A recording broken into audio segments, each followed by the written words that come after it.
One of the things I've been finding with these streams is that I feel like it improves my play, whether anybody's listening or not. And of course, I'd love to have more and more people listening, but I find it improves my play because I'm thinking more deeply about the hands as I play. I'm analyzing a lot more of the various possibilities as I try to talk it out, and it forces me to think and to focus more on the game.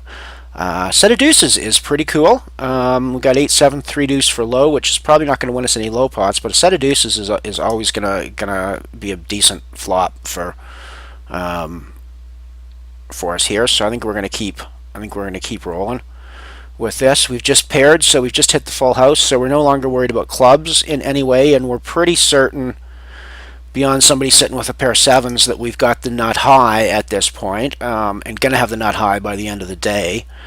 We're not really that I mean, obviously, pair of sevens, pair of sixes can have capped us out. Pair of eights, or an eight, random 8-7s, 8-6s, that sort of thing. But we're still really going to be throwing money in this pot.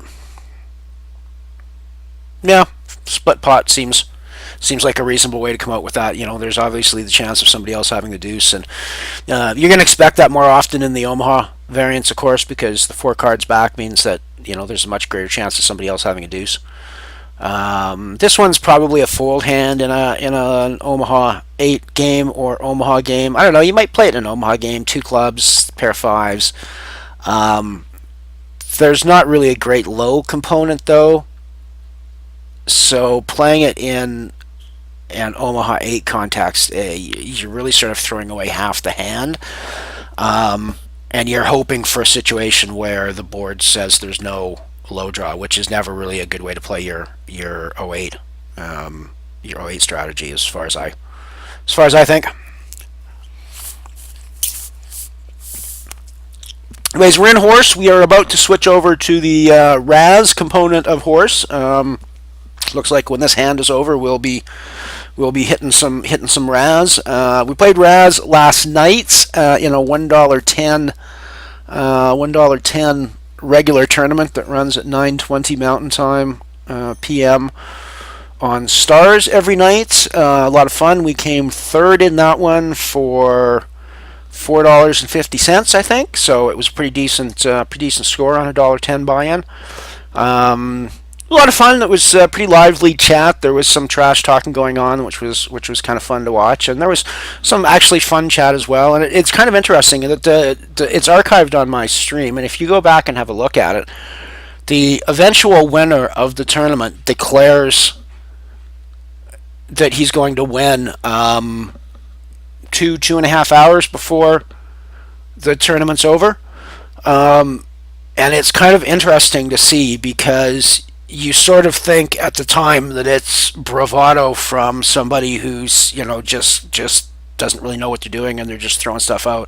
And as the stream progresses, you see more and more how sharp the guy is, and the fact that he probably is going to be there at the end, and it's probably going to be going to come down to him and a couple of other potential candidates with it. So it's kind of fun to watch how that developed.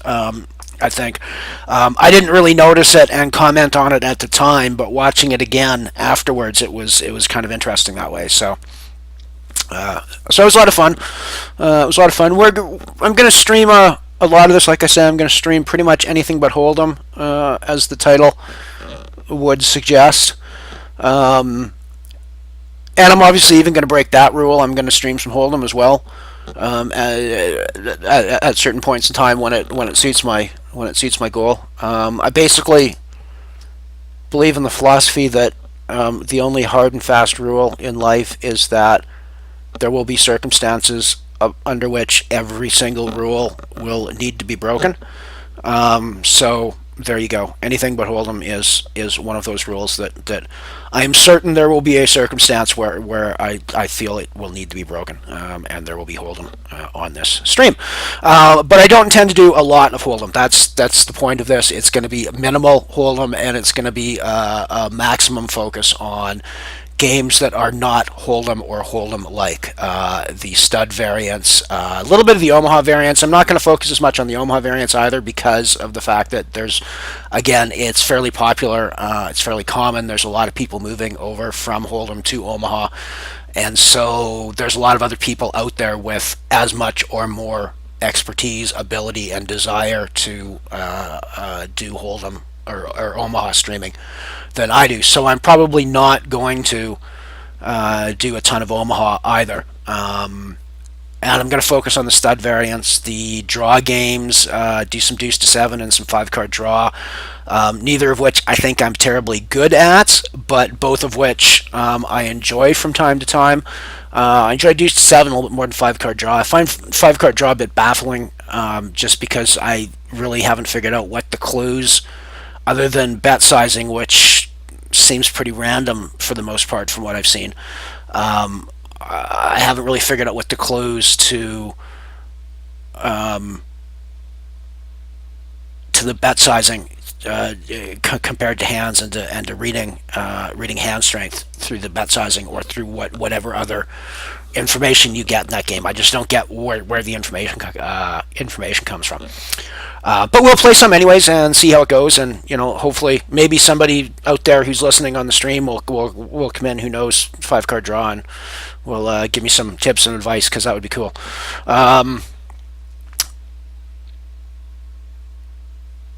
And I want to play Badugi as well, of course. I'd love to play some Badesi and stuff like Badusi if Stars ran those variants, but Stars doesn't run those variants. Badugi is all I can get. So I will definitely play some Badugi on here as well. That's one that I love, and I think that more poker players should, and I mean, obviously nobody should do anything, but it's a game that I find is very refreshing when you burn out on Hold'em, which we all do from time to time, where you've just taken 16 bad beats in a row and it just feels like nothing can go right for you.